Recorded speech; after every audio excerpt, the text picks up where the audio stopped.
ګوره جي ریحان الله والا زه هغه ته ډیجیټل ایدي ویم.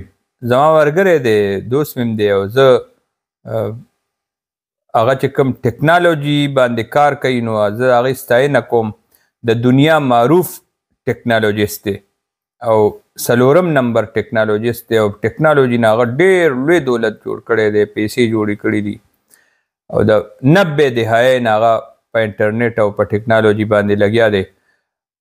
زمونږ دې نوجوانانو ته هغه تیرو 25 کالو نه هغه لګیا دی، طریقې ښیي، کار ښیي، خو زما نوجوان په انټرنیټ باندې هغه کار کولو ته تیار نه دی. هغه په انټرنیټ باندې وخت ضایع کوي، هغه دلچسپۍ سره او دلجوۍ سره هغه 1 کال 2 کاله په دې انټرنیټ باندې وخت نه ورکونه غواړي. 18 کاله 19 کاله او 20 کاله خو هغه په تعلیم کې په ډګرۍ باندې لګوي، خو 1 کال په انټرنیټ باندې انتظار نه کوي.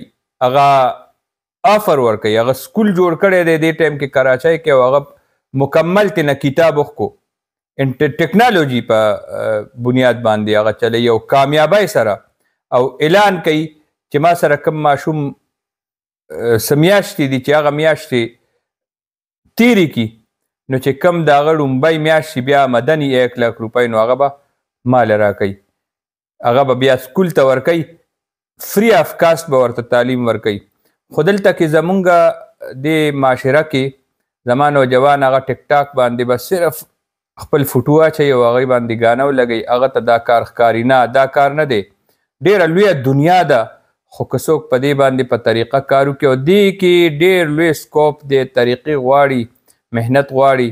او زما نوجوان له پکار دي چې ریحان الله والا هغه فالو کړي او د هغه انسان پارټي دې دپاره هغه جوړه کړې ده. انسان پارټي چیرمین دی او دې سره سره هغه د ټکنالوژي حوالې سره سکول دی، د هغې یو سکول نه دی، ډېر سکولونه دي، د دنیا 100 ملکونه هغه کتلي دي، د ډېرو ملکونو شهریت دی ورسره، هغه ډېر لوی دماغ دی، ډېرو غټو غټو خلقو سره د هغه دوستانه ده او هغه تعلق دی، او هغه تعلق هغه دې نوجوان له ورکونه غواړي.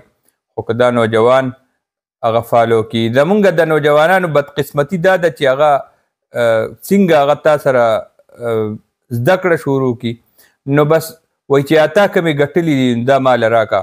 داسې نه ده، محنت وکړې، په محنت باندې هغه درته لار ښیي، هغه لار باندې لاړ شه او په هغې لارې وګټه. بنیادي طور باندې هغه د سوال دغه نه چې دا نوجوان منې کوي چې خپل بزنس او خپل مالک هغه ډېر لوی سوچ لري. نو پکار دا دی چې دا نوجوانان هغه فالو کړي او د هغه پارټۍ کې هم شامل شي. انسان پارټي چې اول انسان جوړ شه، او چې ته انسان جوړ شي نو ته په خپله په صحیح لار روان شي.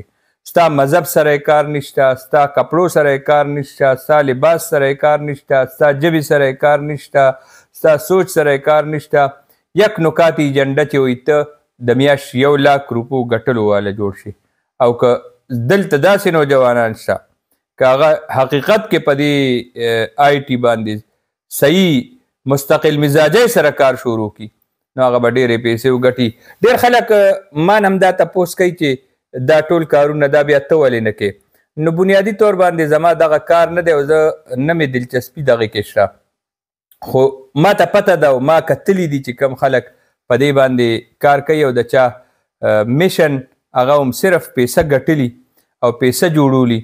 نو هغه چې کم بزنس باندې په دې باندې لګیا شي او ایماندارۍ سره وکړي نو زما یقین دی الله تعالی محنت هغه نه ضایع کوي. هر چا محنت چې دی هغه که هر څنګه محنت سړی وکړي نو د هغه محنت سره الله تعالی خامخا ورکوي. او بیا دا نعمت دی دا موبایل چې ستاسو په لاس کې دی، دا چې دلته ایښی دی، دې موبایل باندې که تاسو محنت وکئ او صحیح طریقې سره محنت وکئ او چې کوم صحیح طریقې کار پروفیشنل کار ترې نه والی نو دا نوجوان په دې موبایل باندې ډېر لرې تلی شي.